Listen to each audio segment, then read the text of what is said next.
Thank you so much for yet another brilliant edition of Acts of Kindness Tyre, and thank you, Daniel from Camp Simcha.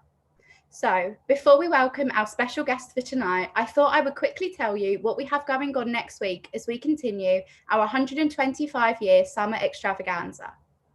On Monday, we'll be joined by the chairman of Brighton and Hove Albion, Tony Bloom. On Tuesday, we are welcoming another Hollywood legend, star of Star Trek, Lieutenant Commander Data himself, Brent Spiner. And then on Wednesday, we have Lord Sugar's right-hand man, apprentice star, Claude Littner. You do not want to miss that. So now, the moment we've all been waiting for. Our special guest tonight hates long introductions, so I'll try to keep this brief and hope he'll indulge me just this once if I do go on for too long. Jeff Garlin is an American comedian, actor, writer and producer, best known for his roles in Curb Your Enthusiasm, The Goldbergs, WALL-E and Toy Story. Born and raised in a Jewish home in Chicago, Jeff is son of Gene and Carol Garlin. Suffering from wolff-parkinson-white syndrome, a heart ailment, Jeff had to give up sport at quite a young age. It's already way too long. That's like my bio. Don't do that, Abby. We're halfway through. No, here's the thing. I'm a funny guy from America. I've played London before. I'm a happy Jew. I'm a happy comedian. I am blessed to have a successful career. This, by the way, is my mask. If you wonder what I'm wearing around my neck. Anyhow, I'm so happy to be here with Abby. And I told her, I said, don't make it long. And the second you started, Abby, I went, oh no, this is, you go into, I did when I was a kid, I had a thing called wolff-parkinson-white syndrome, which is a rapid heartbeat thing. And I was one of the first people to ever have it fixed without having open heart surgery. Not that kids everywhere think about that. But anyhow, I am happy to be. It's an honor to be here. I'm hearing lots of bells. I'm hearing things. My favorite person on here is a guy named Louie. Louie. Yeah, that's right, Louie. Louie! Louie, I want to talk to Louie. Where's Louie? Louie! Yeah. How you doing, Louie? Good. Okay, that was a good conversation. All right, back to you, Abby. So how's lockdown been for you? Have you been keeping positive? How have I been keeping positive? It's a constant struggle, but I'm a real positive person. So I do the best I can because, even when things are at their worst, and certainly we've got that going on right now, you can still find joy in life. And so I find joy in something every day, even on my bad days. And then I have some really great days. It just moves around. Today being here is a great day. I'm honored to be here. We're very honored to have you. So we're really pleased to have you on our programme tonight as we celebrate 125 years of JLGB. We've been boosting positivity and keeping children and their families active, healthy and entertained for 19 weeks now since lockdown began, with the help of a special guest helping us each evening. So other than Neil pestering you, what made you actually say yes to joining us this evening? I did my research on JLGB and I felt that it was pretty fantastic. And I gotta tell you, one thing I learned in my lessons of life is I'm very confident as a man and as a comedian. Like, I know my skills, but I'm also very blessed and very humble. I don't think I'm such a big shot, if you will. And so the idea that you guys even wanted me to come say hello, I love. And what else am I doing? I'd be taking a nap right now if I wasn't here. That's exactly, I didn't sleep that well last night and I'd be taking a nap. I might take a nap when we're done. I'm honored to be here. That's why I'm here. So we're all about acts of kindness here, and we always ask our guests what they've been doing to help others. Of course, you joining us here is a massive act of kindness in itself, But during this difficult time, has there been a more personal act of kindness that you've done to help others? I've donated a lot of money. And I've talked to people to keep them positive. I do what I can. It's like I can't even, when I do acts of kindness, which I do all the time, I really want to be that person who's joyful and kind. I don't keep track of it. I just do it. That's how I live my life. So you're saying, what have I done? It's not like, oh, I've got a list. It's like, yeah, I've given money. I've talked to people and kept them upbeat, but it's not like I have it in my head. I just do acts of kindness. It's just who I am. I hope that I'm a kind gentleman. I think the world would be a better place if everyone had that idea. Well, by the way, one of the things that I've learned in life as an older man is this is like actually the one truth that I've learned, and that is it's really important, especially at a time like this, to be kind to yourself. Yeah. And so if you're kind to yourself, which by the way, starts every morning when I go in the bathroom, I look in the mirror and I go, hi, I swear I do. And that sets a tone. It sets a tone for the day of joy, of things are going to be okay. And so, yeah, there you go. Be nice to yourself. Because if you're nice to yourself, there's no way you're mean to somebody else. So let's go back to the very beginning about your childhood growing up Jewish in Chicago. Did any youth opportunities that you have help to shape you? Did you have a bar mitzvah? Did you go to a Jewish summer camp? I went to Jewish preschool. I went to Hebrew school. I went to Jewish summer camp. I was bar mitzvahed. I was part of United Synagogue Youth, which is an organization. Also, AZA, which was a Jewish youth group. So all of it had a profound effect on me. And by the way, in all those situations, I was very disruptive in a happy way, and I made everybody laugh. So it was training for me to be who I am today, to be funny. I was very much like Louie. I like saying that. Louie's gone now. I don't even know where he is. He's not in his window. So you already jumped the gun for the next question about if you're always a class clown, but did you ever imagine that? Look at Louie dancing. Louie, look at you. Yeah, I'm talking about you, Louie. Louie, what's your last name? Goodman. Goodman? Yeah. Okay. Oh, look at you. You got your thing around your neck like me. All right. Back to you, Abby. I'll come back to you again, Louie. I like you. All right, keep going. So as a class clown, did you ever imagine that it would be anything more than that? Did you ever imagine that you go on to be so successful? All right, what if I told you that I knew I wanted to be a comedian since, that it was, I found out it was a job. My parents took me to see this comedian when I was 8. That's 1970. I'm 58 years old.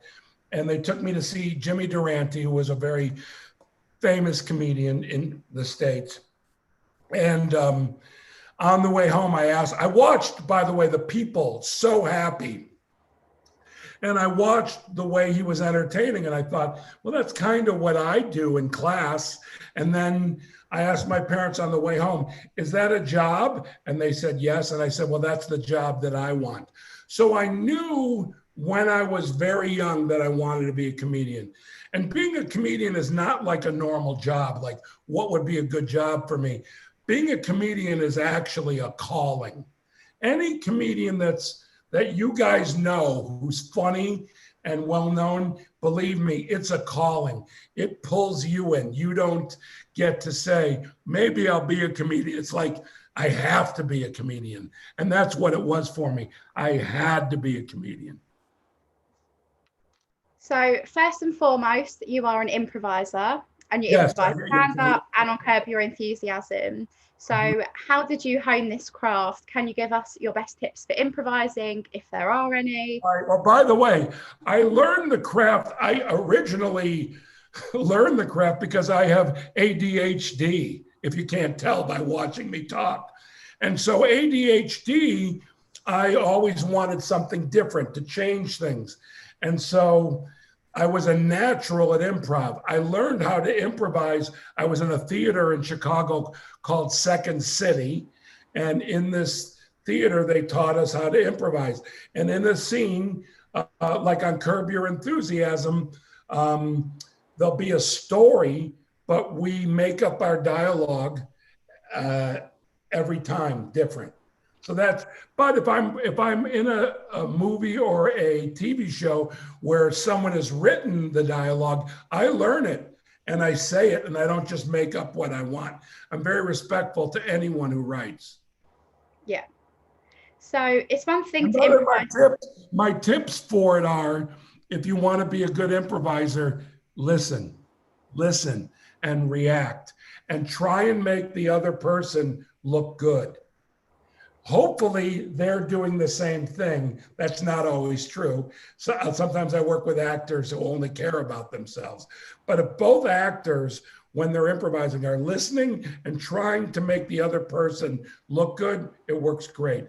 I love that Louie can't sit still. This is very exciting. Louie, you're my highlight today, I swear. I mean, I know that there's 50 participants, but you're on my screen and you're making me laugh as you change clothes and jump in and out. I like it. Thanks, pal. All right, go ahead, Abby. So it's one thing to improvise a By sketch. the way, I met Abby's mom and her little sister. Delightful. Delightful. All right, go ahead, Abby. They're watching now, and I bet downstairs they're like, yes. So it's one thing to improvise a sketch, but each Curb episode is totally unscripted. So can you tell us about that process? How much of a synopsis does Larry David write? Well, Larry David, here's the thing. I have the smartest, funniest man on earth, maybe, writing scenarios. So he'll write the scene, and then we know what happens in the scene, and we make up our own dialogue, and then we change it and adjust it. That's how we do it on Curb. But the biggest reason for the success is the funny ideas Larry David thinks of. So it's really fun, and he comes up with the great stuff. So we have lots of audience questions tonight, very unsurprisingly. So enough for me for now. And we're going to go to Emily from Redbridge for our first question. Hi there, how are you? Hey, how are you? Emily, huh? Yeah. Hi, Emily. Oh, how are you? I'm good. So talk to me. Tell me, Emily Diamond. Let's go, Emily Diamond. Ask me anything you want. So my favourite show when I was growing up was The Wizard of Waverly Place, where you played Uncle Kelbo.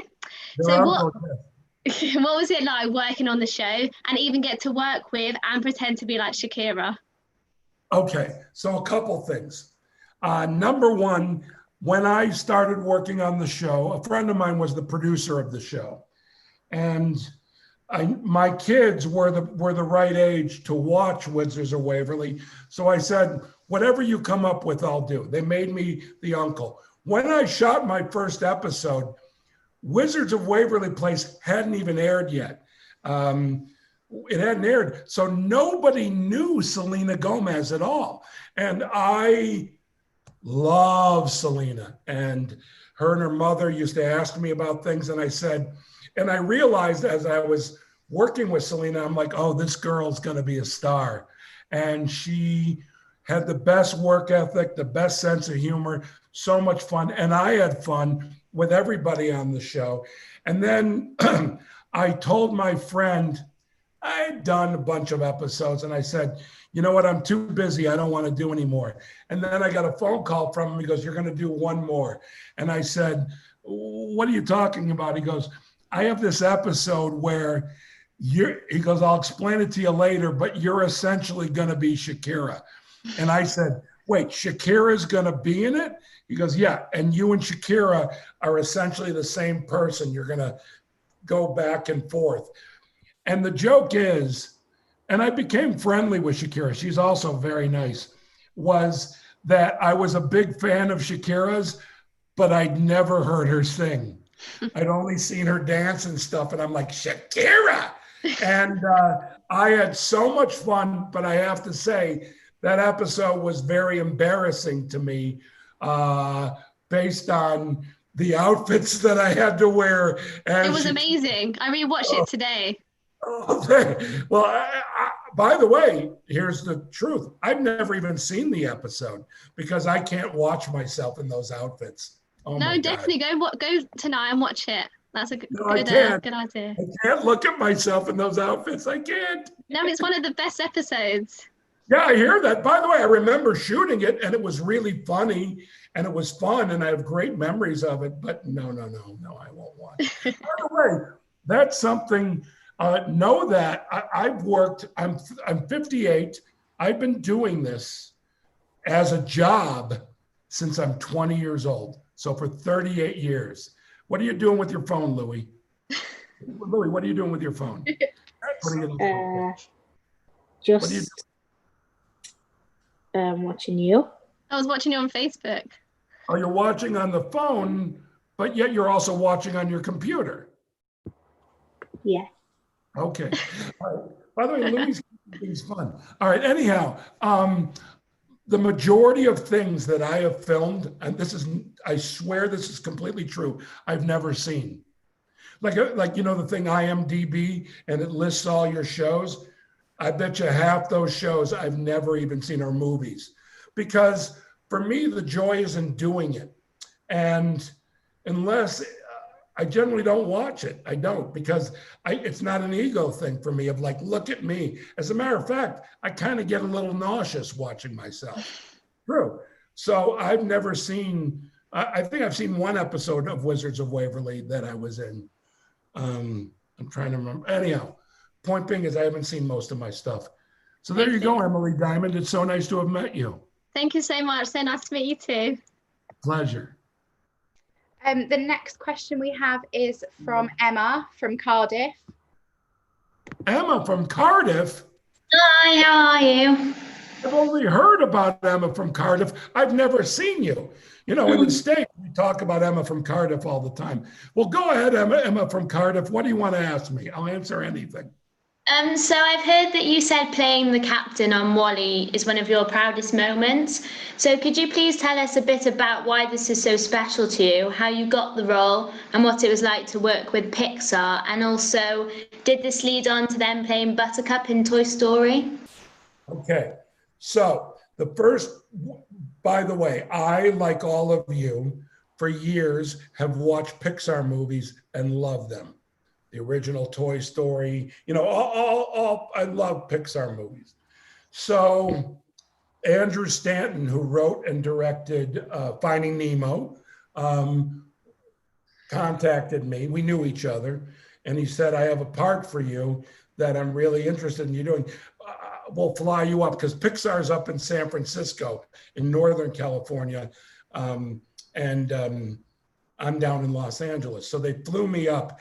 And by the way, to me, it was a joke. Like, they're going to sell me on the idea that I'll be in a movie at Pixar.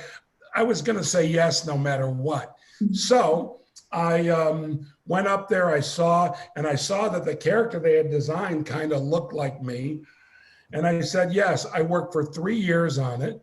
I kind of blew out my voice. My voice sounds much more distinct now at this point in my life because of all the work I did on Wall-E. 3 years of yelling, and you're in a little booth you can see out of, and you see the director. You're not there with other actors, and you have pages they give you, and you say the words. And the reason Pixar movies are so good, you have to imagine it. And the reason Pixar movies are so good is because what they do is they remake the movie over and over, not in the full budgeted way, but enough so they can see it and they see what works and they go, oh, that doesn't work. Let's redo it again. And I don't know if you guys are familiar with a comedian named Charlie Chaplin. Charlie Chaplin used to do that in his movies. That's why they're so good. He would just remake them until they were perfect. So I worked 3 years on Wall-E, and also I never saw anything until the premiere of the movie. And when I saw it, I couldn't believe that I was involved with something so beautiful. By the way, I'm the captain in Wally. I don't know if you said that. So everyone knows if they've seen it. But I'm more proud of that movie. I think that movie's really magical and special. I mean, I ended up from that working on other Pixar movies. I was in Cars 2. By the way, the worst part of all time in Cars 2. So I'm in a movie about cars.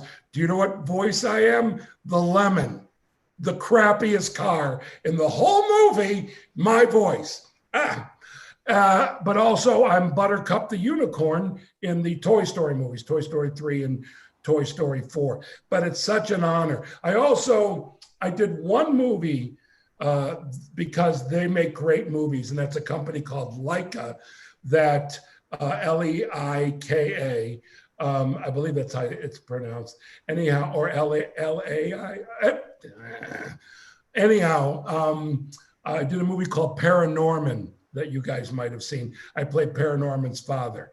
But they made a movie called Coraline. They make some great movies. So because of working with Pixar, I don't lend my voice to other animated movies, even if they offer me a lot of money, because they're not going to be as good as a Pixar movie.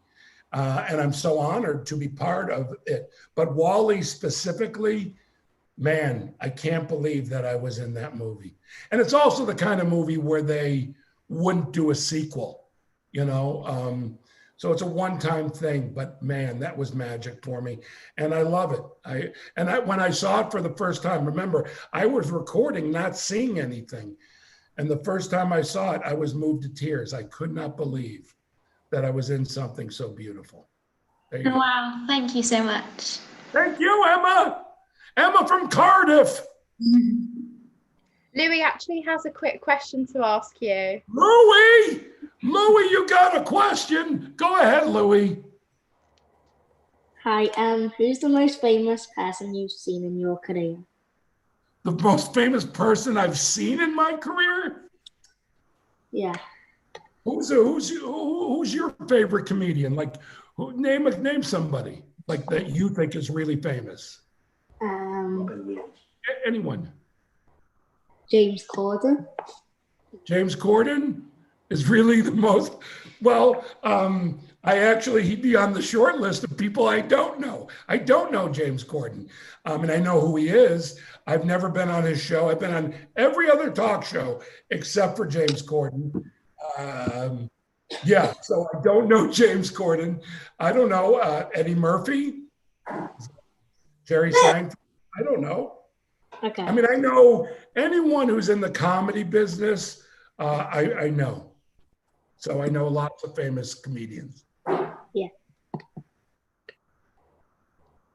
So, Louie, do you think for a second that I'm not going to tell all the famous comedians I know here that I met Louie?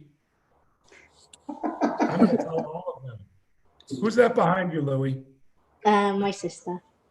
And you get along good with your sister? Do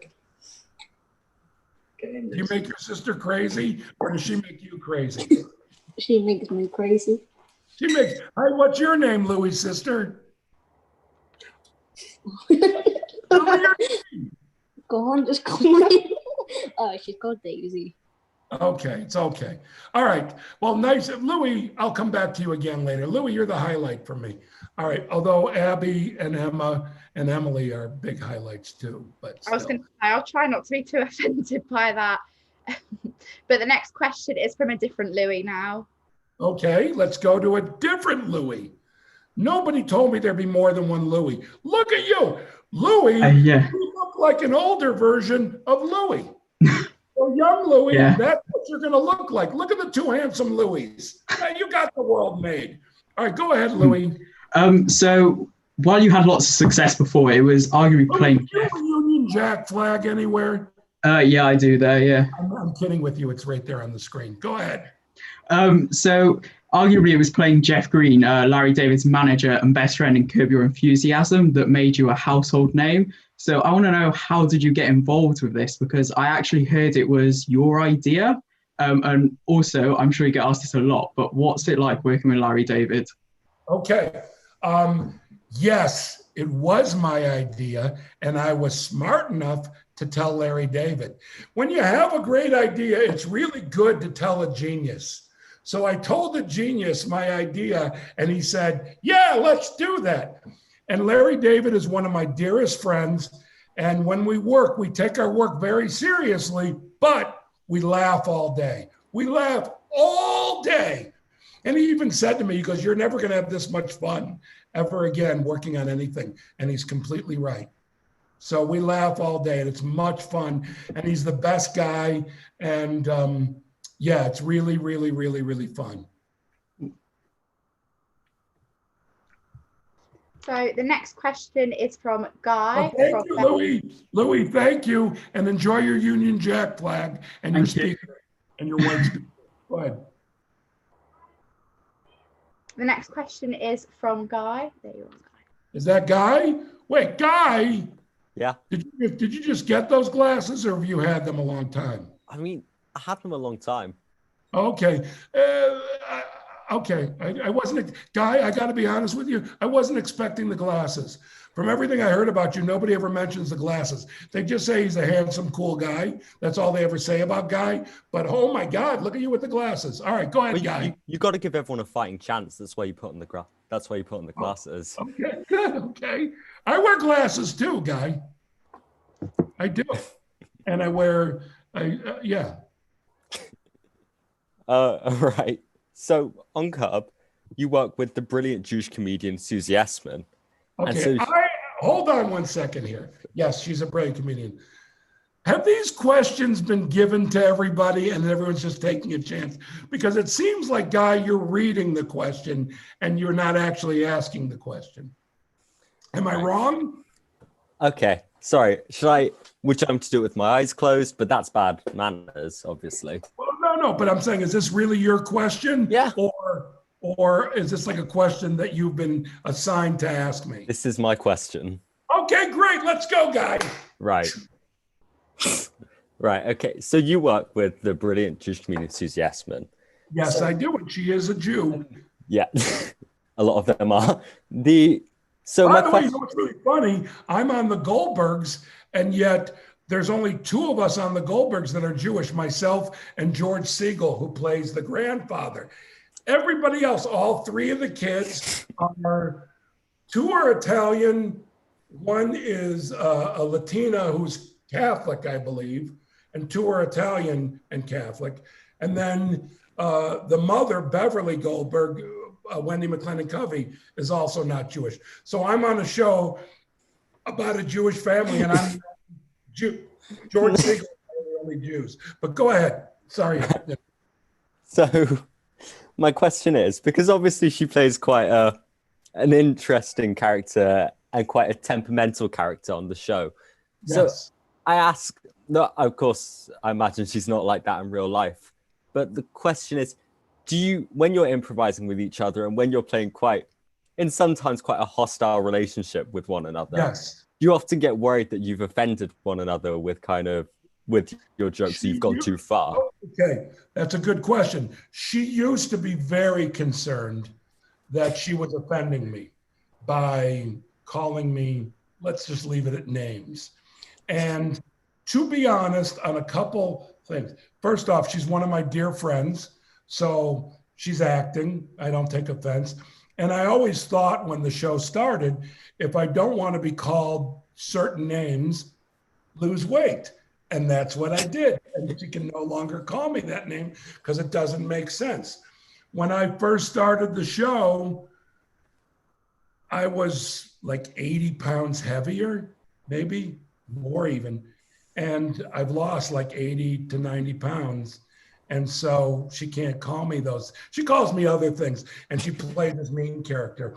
I will tell you this. She's one of my dearest friends, great sense of humor, wonderful woman, but she's one of the only, on Curb Your Enthusiasm, I'm the class clown, okay? I'm the one that's always making silly things up and asking people to do stupid things and all that. She's the only one on the show that doesn't go along. She goes, no, I'm not doing that. No, no, I'm not going to be your toy. Yet, like Cheryl Hines, who plays Cheryl on the show, Ted Danson, Larry David, they all do any silly thing I come up with. But Susie does not. No, not doing it. But I love her, and she's a dear person. Thank you.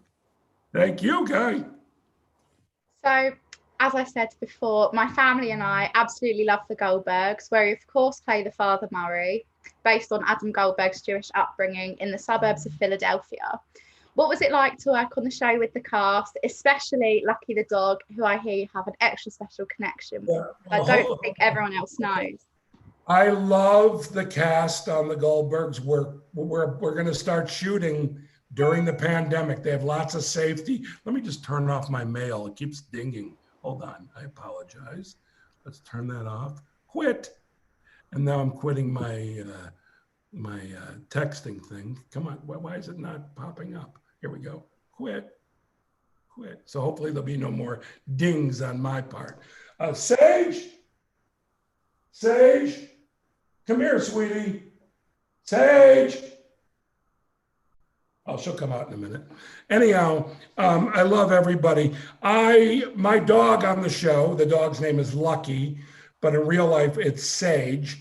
And I, this past year, actually adopted my TV dog, who I think is probably outside right now. Sage, because she would come running to me.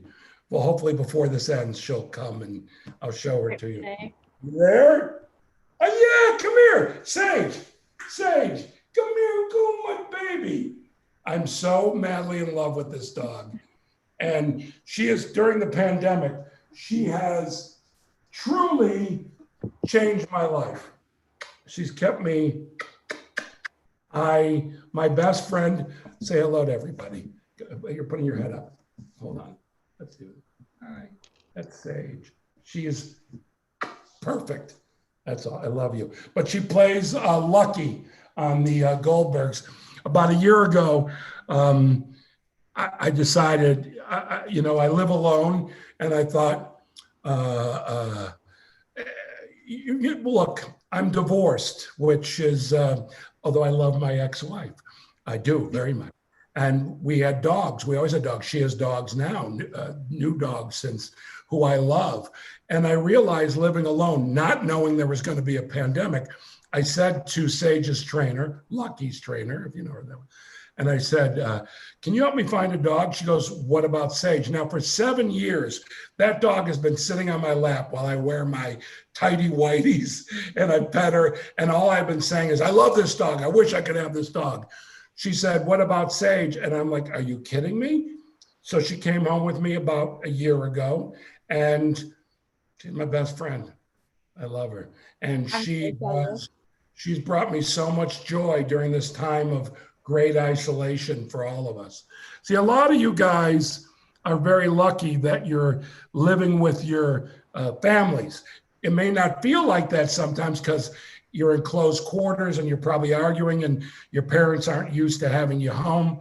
But my boys are 20 and 24, and I'm very close with them, but they're living right now with their mother because, so I see them in my backyard at a distance, and I'm always, I love my boys so much. I'm always kissing and hugging them. So Sage has given me something to kiss and hug because I can't, kiss and hug my sons. So you're all very blessed and very lucky if you are locked down with your family. It may not seem that way, but you'll look back on it. And you will look back on it on, we all made each other crazy. That's part of it. But you're so lucky to be with your brothers and sisters and parents. Really lucky. Definitely think that's a positive that we can take out from this. We have a question from Samuel. By the way, Abby, you're doing a great job. Oh, thank you. I'm no Ellen. I know I've been on the Ellen show. I'm no professional. By the way, you could be. Hi there, Jeff. Thank you for coming. Is this Samuel? Is this Samuel? Yes. You're Samuel. Yes. Wait 1 second. You're Samuel. I think so. Okay. What do you want to know, Samuel? Well, I'm a massive Star Wars fan, and I'm a nerd for all things sci-fi and fantasy and everything. And I've heard that you starred as a cameo in The Rise of Skywalker, the most recent Star Wars film.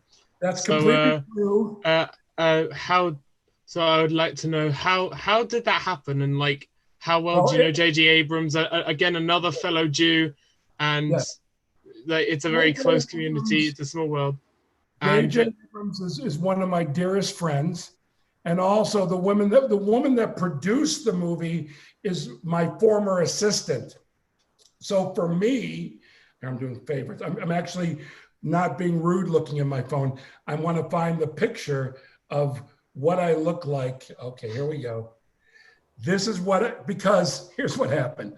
I went to go hang out with them. So I was in London for a week at that time. I've been there many times and performed there many times. In Soho, I performed the Soho Theater. Anyhow, so I waited all week. We didn't know which day I'd be working. I was in makeup for 4 hours. I ended up on the screen in the movie, and I'm not exaggerating, for maybe a half a second. Only I was there with my boys at the premiere, and they didn't even notice me. I noticed me because I knew exactly when it was. But 4 hours, and this is what I looked like. Yeah, it's familiar. Oh, you see it? But it's familiar, yeah. It wouldn't be. I mean, it's familiar because it's an alien that kind of looks like an alien you'd see in Star. But look at my face next to it. That's me. 4 hours of makeup. But by the way, on Disney Plus, which some of you might have, they have a behind the scenes on the movie, and I think on makeup and wardrobe, and you can see me in that a lot. The movie, but I don't care. I just had fun being with JJ. Yeah, so there you go. And it was an honor to be there, and it was great fun. Yeah, and are you also a sci-fi fan? So like, are you a fan of Star Wars and Star Trek, the MCU, the DCEU, Doctor Who? Are you into all that? I collect comic books. I love the Silver Surfer. I love Batman. Those are probably my two favorites. So I love all that. I don't love superhero movies that much because, like, I love the Batman ones that Christopher Nolan did. Those are great. I love those. I loved, what was the name? Deadpool. The second one was funny, but the first one was, I thought, a great movie. Second one was really funny and entertaining. So some of them I like. In terms of, I like all the Star Wars stuff, but I'm a big Star Trek guy. I love the original Star Trek and Next Generation. And I heard is it Brent Spiner that's coming? Yeah, yes. How exciting is that? That'll be really exciting. So I'm a Star Trek guy. That's my thing. And like I said, I collect comic books. So I still read comic books. I'm 58. I haven't stopped. Yeah, love it, but very specific. But Batman's my all-time favorite. Yeah, I prefer things like the Deadpool and the Marvel Zombies series. Here's the thing about the Marvel universe and superhero movies. You kind of know there's nothing, like, you don't care about the characters. It's all about the fights and this, that. Whereas Deadpool, for example, you cared. It's my son. Hold on 1 second. Hold on. Hey, I'm on this Zoom thing with, that's my son. Hey, can I call you back? Sure. I love you. I'll talk to you in a minute.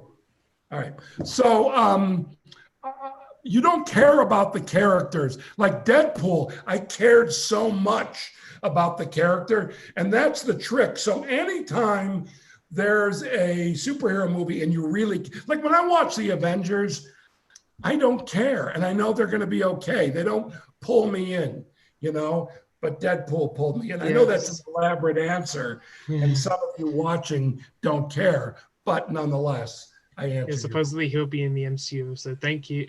I hope so. I hope so. Thank you very much. Thank you very much. Meeting you. Thank you for everything you've done. And then thank you, and enjoy Brett Spiner. Yes. Okay. Thank you. Sure.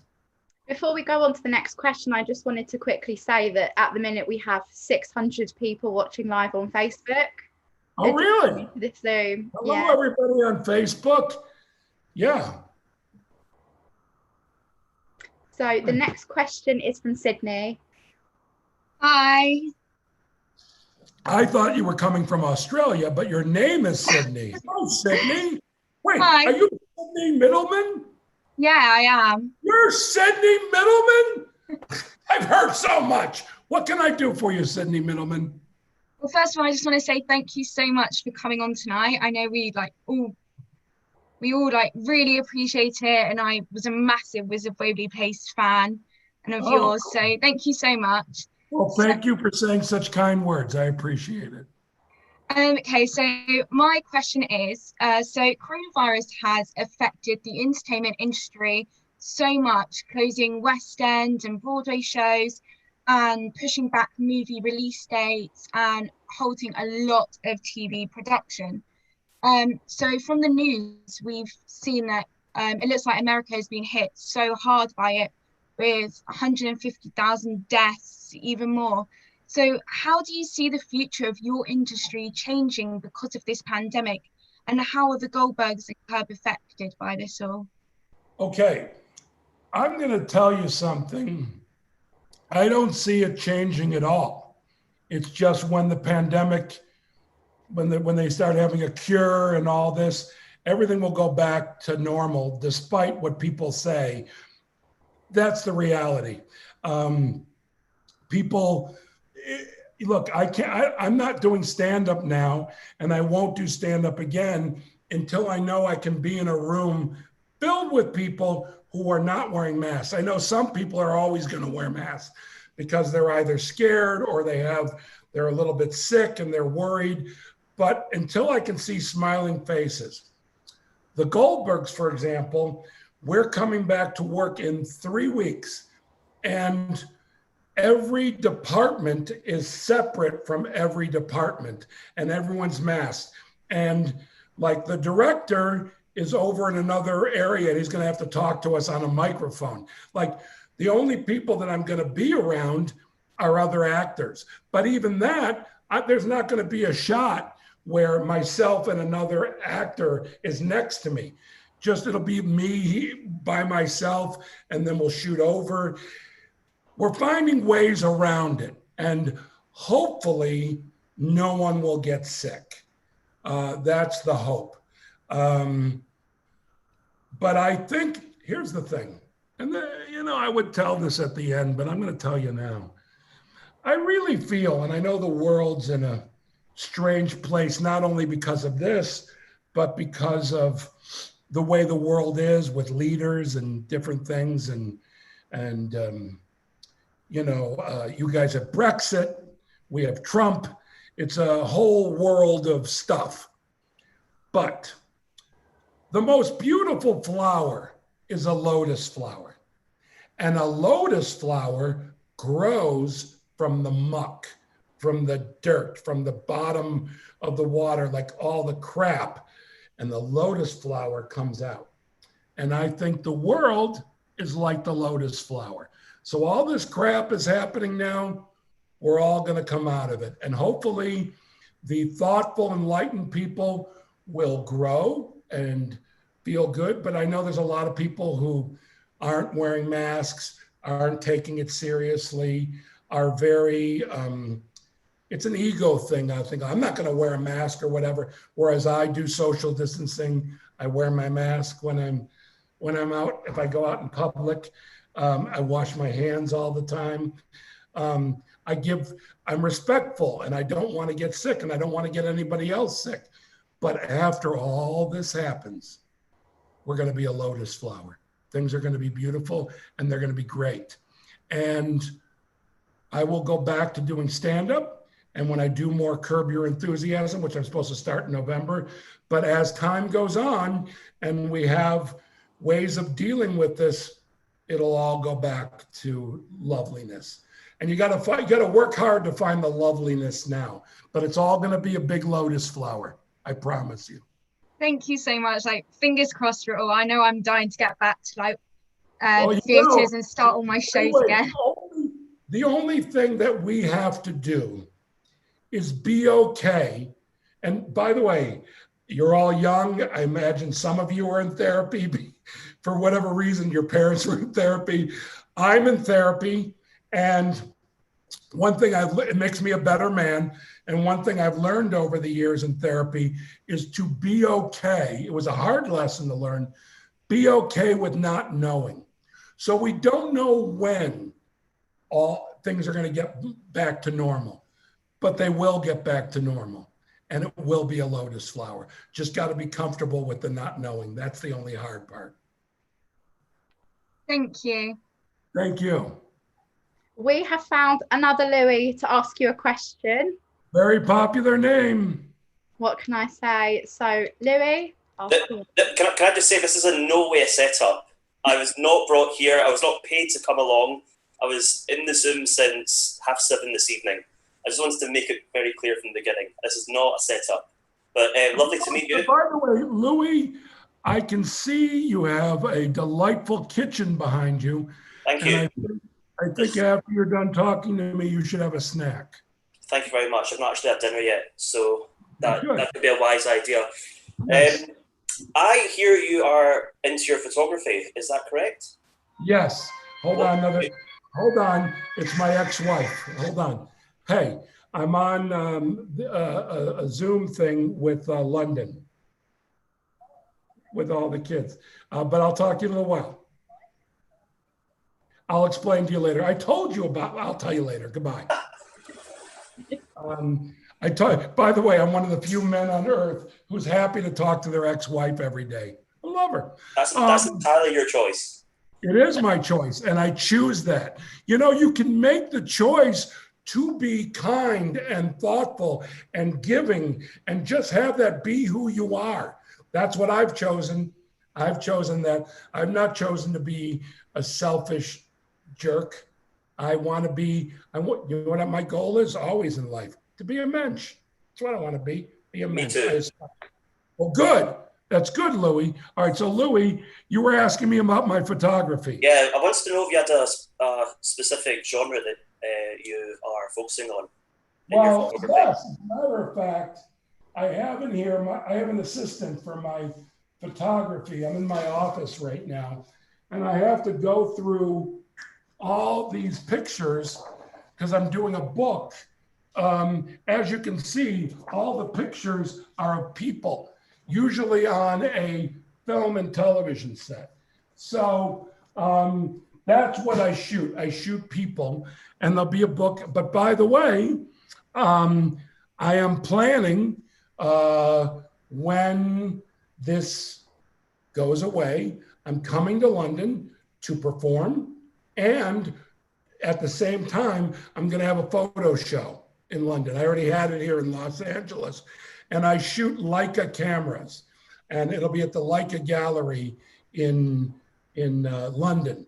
And I'll be performing. I don't know where I'll be performing yet.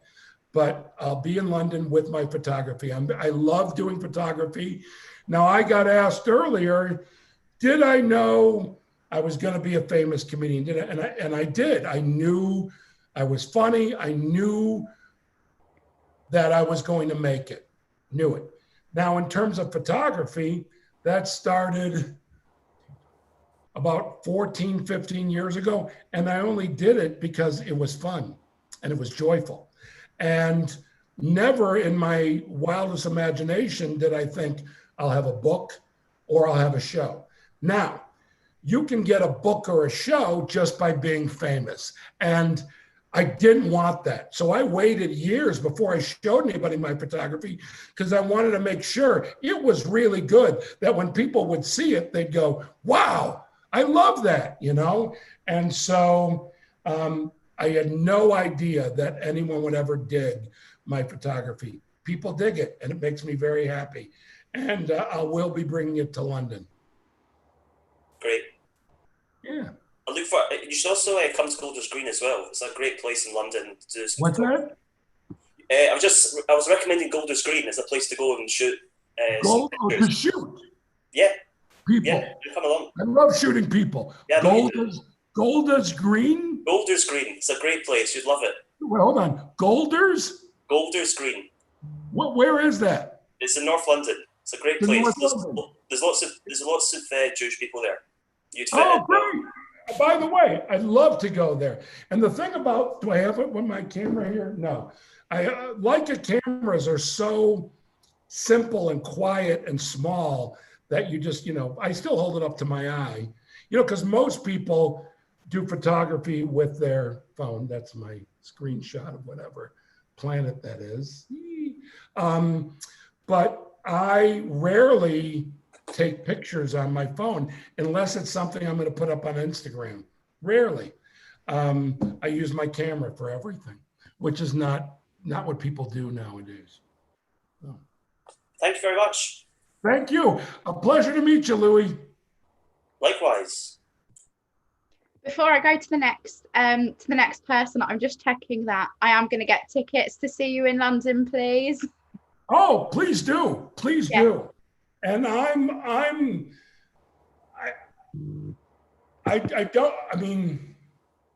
please do. So the last audience question is from Ethan. Oh, Ethan, finally. I told Ethan, ask early. Instead, he waits till the end. Go ahead. Always patient. Always patient. Oh, man. Ethan Fox, you are always like this. I say, get in line first. Instead, you're in line last. I say, wear your headphones on both ears. You say, no, I'm going to the other one doesn't really work, so I have to make sacrifices. I can't handle it anymore. Hi, Ethan. What's going on? So I've got a bit of an interesting question. So many say that Disneyland is the happiest place on earth. Yes. But most, when they go for the rides, parades, and attractions. However, I heard you went for a very different reason after your son was born, to leave something they're considered good luck by many Jews. Oh, God! Is this true, and can you tell us more? This is a crazy last question from the audience. Save best till last. When my younger son, this is crazy. When my younger son was circumcised, we had a mohel do it and the whole thing. He hands me like this little envelope. It was just a foil package. And he said to me, I swear, he said, your son's foreskin is in this little thing. You need to bury it somewhere that means something to you. Yeah. And at the time, I'm from Chicago, Illinois. And at the time, I had been in Los Angeles for like a year or so. And there wasn't many places that meant a lot to me. Well, I was walking down Sunset Boulevard and I saw a big billboard that said, come see the electric parade today at Disneyland. And I thought, I love Disneyland. Yeah. That's where I'm going to go bury his foreskin, which is so stupid. And then what I did was when I went to Disneyland, I went by myself, which, by the way, at the time I was 34, I think, 33. Really, it looks bad when you're a man walking around Disneyland by yourself. It just does. Everyone's with their families. I'm walking around by myself with my son's foreskin in my pocket. I mean, people wouldn't have known that, so.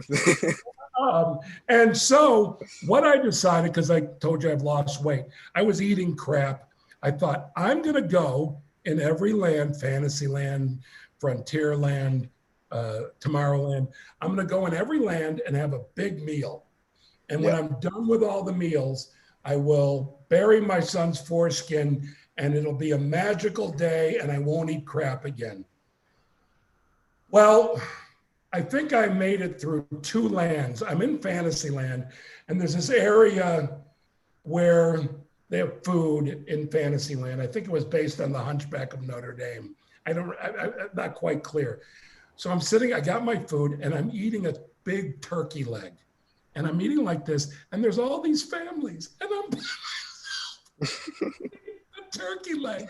And I'm like, I can't do this anymore. I felt like an idiot. So I went to Sleeping Beauty's castle. I tied the foil envelope in a rock, and I threw it. If you ever go to Disneyland here in Los Angeles, I threw his foreskin and a rock took it down in the lagoon outside of Cinderella's castle. Sleeping Beauty's castle. And that's where my son's foreskin. I mean, it's a good story. I'll make sure to keep an eye out if I ever go. It's so stupid and embarrassing. Oh my God. And I've been to Disneyland. We even filmed the Goldbergs at Disneyland one day. Yeah. I've been to Disneyland so many times since then. Yeah, I'm a person who loves Disneyland, and I'm not big on rides. I get dizzy very easy. Like I don't go on Space Mountain and stuff. Whoever I go with, they go on Space Mountain. But being in all the Pixar movies and being on the Goldbergs, which is a Disney ABC show, I get a guide who takes me around, so I don't have to wait in line. That's worth getting successful just to do that. And they give me a guide. So when you have a guide, I want to go to Disneyland all the time. I'm sad now. I haven't been to Disneyland since we filmed the Goldbergs last year at Disneyland. Yep. I wish I could go. But I have no more foreskins to. That's a shame. That's a big shame. Isn't that crazy? Yeah. Oh, wow. I have been begged for one more audience question from Greg. Ethan, it's Ethan, right?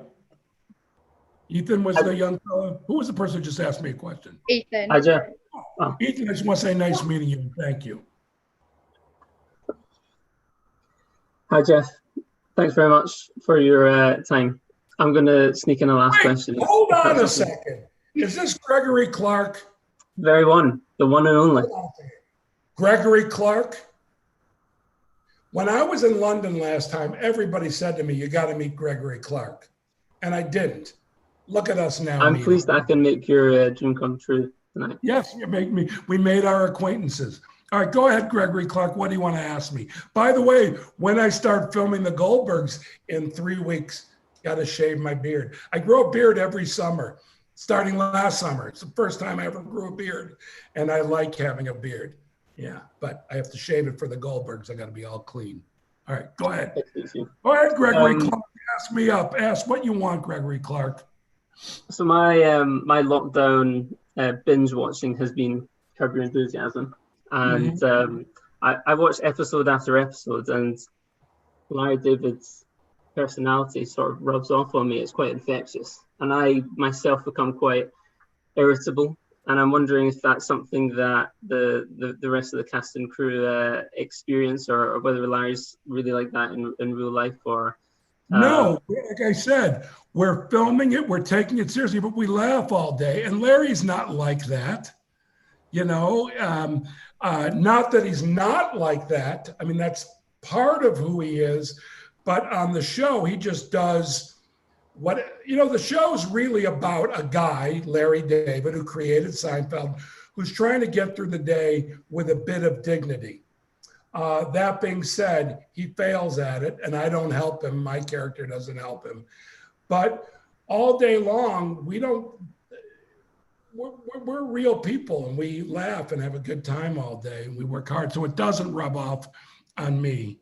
Although I can be grumpy sometimes if I'm tired. No, actually not. I don't get grumpy. Well, maybe I do. I don't know.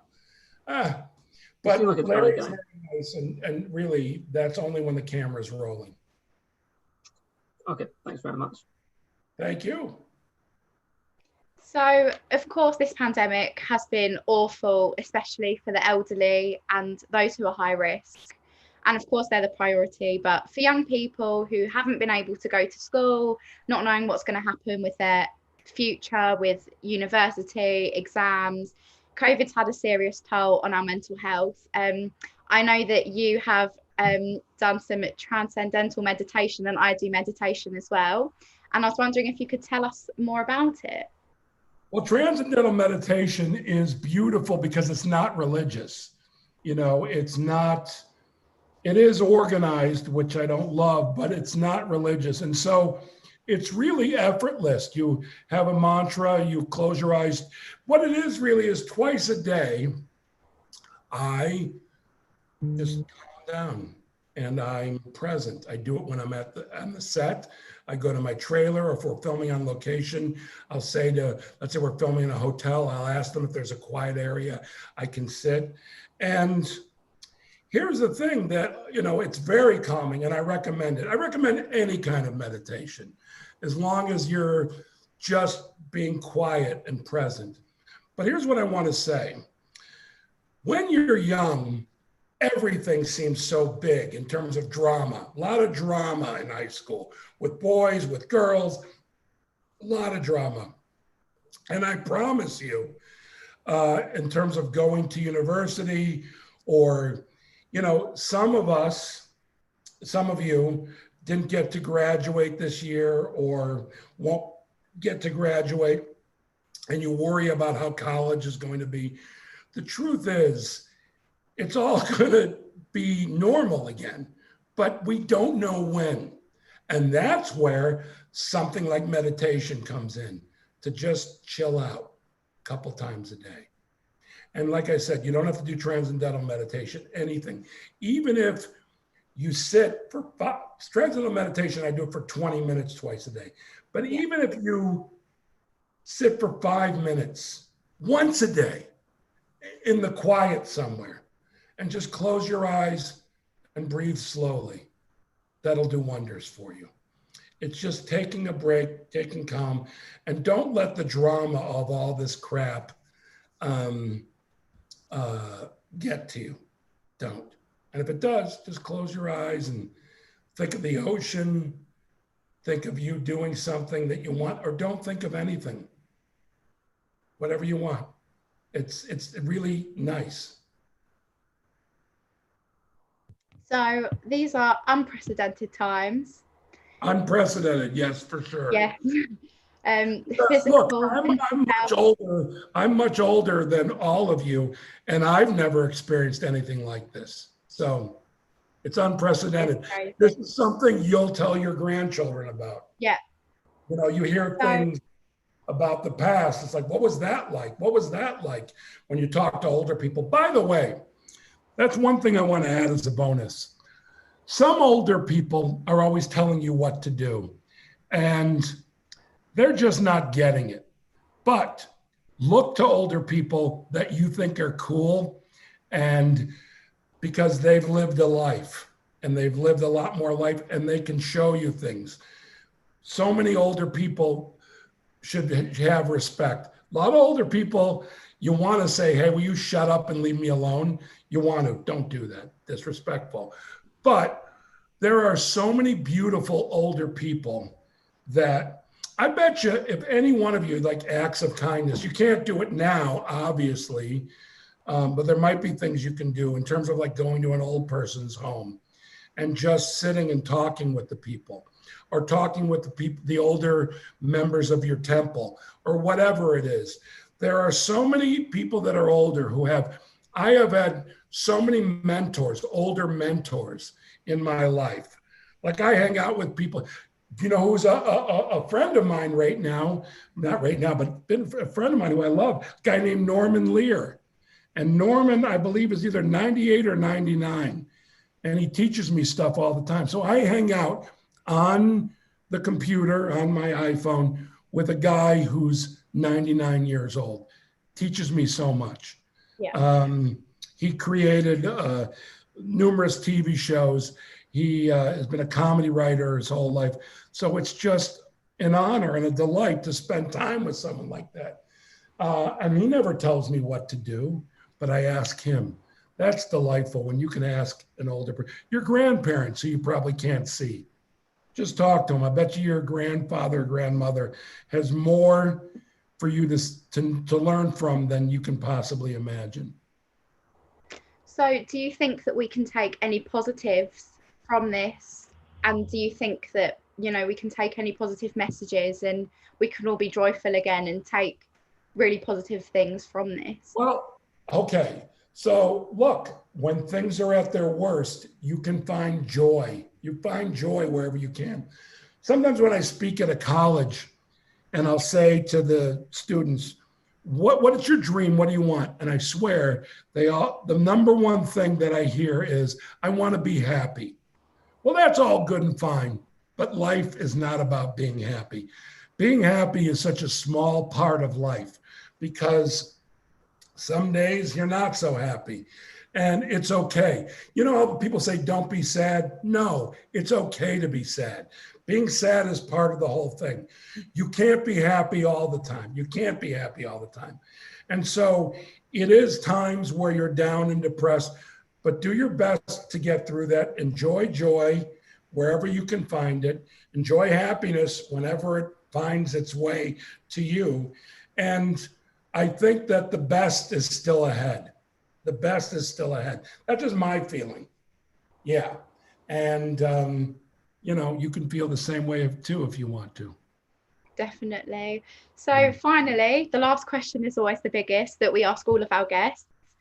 And we ask them to nominate and ask another celebrity to be a future guest if you've enjoyed tonight, which we really hope you have. So do you have any comedians, any Jewish comedians, J.J. Abrams, maybe Shakira, anyone that you'd like to nominate? I nominate J.J. Abrams, to be honest with you, because he's a sweet, thoughtful man, and I think he might do it. That's I didn't want to just nominate Shakira. I mean, I do have Shakira's phone number, but I don't use it. We're not like friends, we're acquaintances, and I leave her alone. It's not like, hey, Shakira, let's have lunch. And she's got a family. You don't need to be bothering Shakira. And I know Selena has a lot of demands, what have you, but JJ, a great man, Jewish, I think he might do it. I'll mention it to him. Amazing. Thank you so much. Sure. So that was the last question. Thank you so much for joining us and inspiring us all and giving us much needed laughter. Hey, Abby, you inspired me today. Thank you. Thank you. Yeah, I appreciate it. It was an honor to be here. An honor to be here. I really enjoyed myself. I did, and it was truly an honor. And I thank all of you here on Zoom, and I thank all of you watching on Facebook. And I'm going to keep doing my best to make anyone who follows my career to laugh, to watch what I do. Because by the way, I've been doing this since I'm 20 years old. So I've been doing it for 38 years, which seems like longer than most of you have been alive. And I am just getting started. How do you like that? So thank you once again, honestly. Please stay safe, take care of yourself, and we hope to see you again soon. Well, I say as a Jew, sei gesund, which I think is nice. Hey, thank you. I'll see you guys later. See you soon. Okay, so now you're going to see me, like, look for the thing where I click off. Hold on. See, this is, oh.